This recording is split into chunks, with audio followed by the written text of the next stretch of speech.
Well, I have to admit that sometimes when I finish doing one of these daily devotionals, I think to myself, was I just rambling there, or did any of that make sense? So, you understand my concern and my struggle all the time is, Lord, let whatever I say come out in a way that will be helpful and beneficial.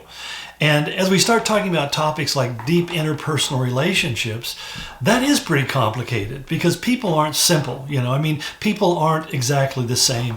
I remember my wife one time just said to me, "Oh, you think you understand women so well." And I looked at her and I started laughing. I said, "Honey, I don't understand anything about women. You're a complete mystery to me." And I got her point because I was talking and teaching and writing about the relationships of husbands and wives. And I do get some dynamics, but the reality is I don't think men understand women, and women don't have that much understanding of men. We're really kind of mysterious to each other. The tendency is when we don't understand someone or they don't understand us is to conclude that there's something cognitively wrong with them.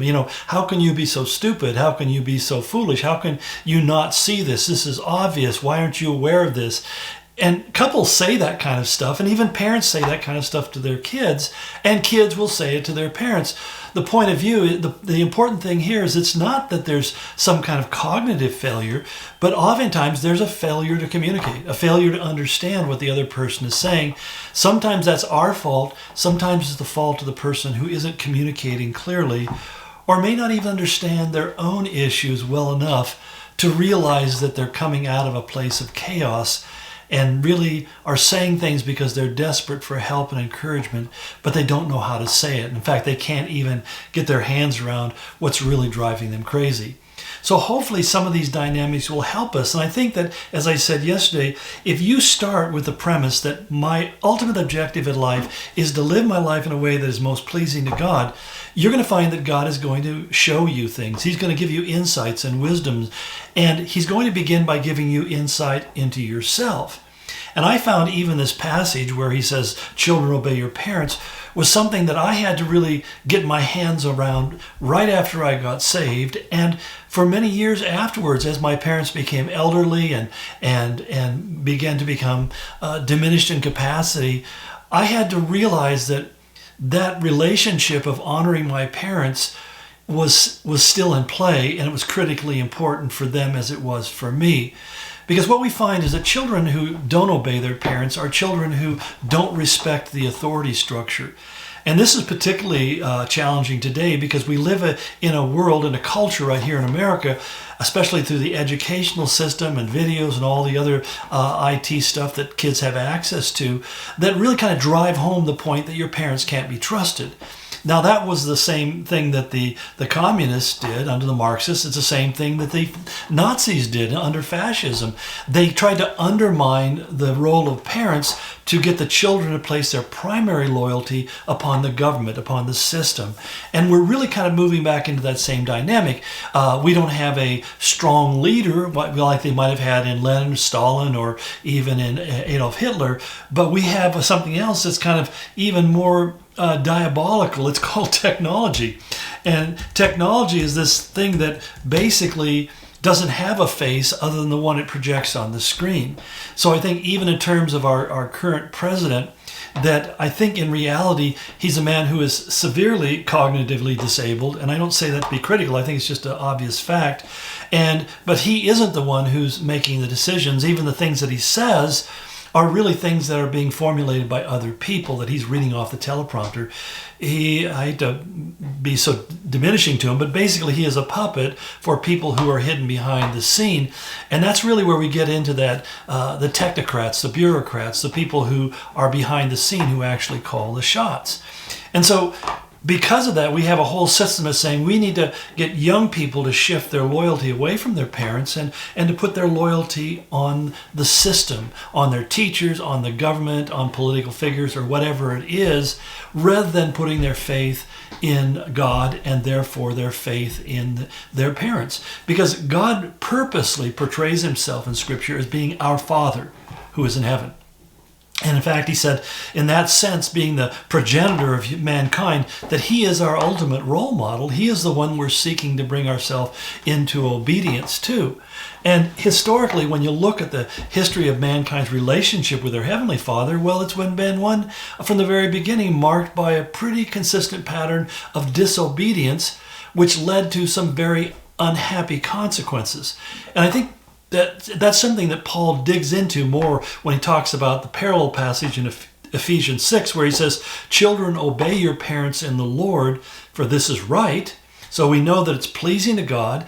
It's pleasing because it's the right thing to do. I mean, it's not something that's optional. It is a right thing.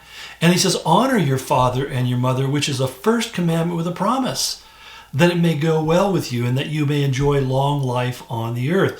So the idea underneath this is that the submission, the obedience, and all that sort of thing really is saying what you need to do is interact with your parents throughout the whole transition of their life in a way that's honoring to them, not dishonoring.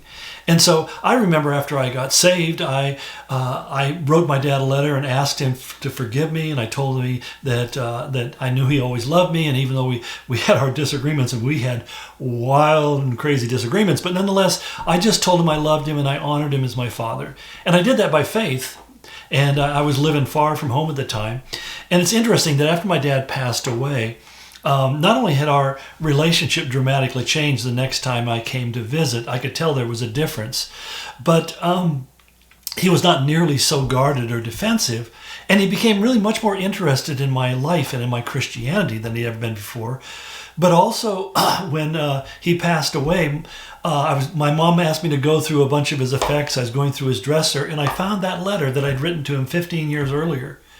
And my mom had never seen it. She had never read it. She knew he had gotten it. And it was interesting because she said, that's the only letter that he ever kept. And it was right there in his top drawer. And I thought to myself, that was such an impact, because basically what I committed to him was that I would honor him as my father. And even though my dad, not being saved for most of that time, he got saved right before he passed away, but he would, whenever I had a decision to make, something important, I would call him and ask him for his advice. And to be honest, a significant percentage of the time, the things he would advise me to do were things that I knew as a Christian I couldn't do. I mean, that was kind of the way he handled a lot of things. And I would go, well, thank you. I really appreciate your advice. And then I would pray and I'd do what the Lord showed me to do. Later on, he'd say, how did that turn out? And I say, Dad, it turned out really great. It really turned out great. Now, I didn't tell him, yeah, I blew your advice off. It wasn't right. But I didn't want my dad to ever feel like I didn't honor him, that he wasn't important to me, and that I didn't respect him. Because when we talk about marriage, we'll get into more about that whole issue of love and respect between men and women. That's a key thing. But parents with their kids want that. And so the idea of obedience is that hopefully as a child matures, they become less dependent upon their parents. And this opens up a whole nother dynamic when Jesus said marries about a man leaving his mother and father and cleaving to his wife. And many times parents will try to insert themselves into their children, their adult children's life, and it's not appropriate. As a parent, you should enter in by invitation, as I did with my father. But at the same time, there are some parents who want to control their adult kids. They just have to be in control of their lives, and they think they know what's best for them. I mean, I take myself for a case and an example, because my dad's advice, his desire for me, and what he had planned for years, was that I would go to law school, become a lawyer, and make him happy. For some reason that was important to him. Maybe he thought that I could help him out in some of his adventures or misadventures. But the whole point was that wasn't God's will for my life. And so when I had to make that decision not to become a lawyer, and when I made a decision to go into ministry, he was befuddled, baffled, and seriously disappointed, and really concerned that I would end up being a pauper for the rest of my life. And my wife and I only proved that to be true probably for the next 10, 15 years. We were clearly paupers in ministry. But the whole point was that I didn't want him to be dishonored, but at the same time I couldn't do what he was asking me. And he didn't try to control me. He knew that I was an independent person. I had to make the right choice. And I tried to tell him that I'm going in this direction because this is what God has told me to do. And it's ironic because later on he respected that I did that without really kind of diminishing him. That I wasn't saying that your advice is wrong or that isn't something I would want to do. I'm just saying this is what I have to do first, and we'll see what comes next. And so, it's one of those kind of things. But here's the thing that he says is when you honor your parents, he says it's the first commandment with a promise. And what is the promise? That it may go well with you and that you may enjoy a long life on the earth. That it may go well with you and you'll enjoy a long life on earth. We'll talk about that some more tomorrow as we continue this discussion about the relationships of parents and children. God bless you.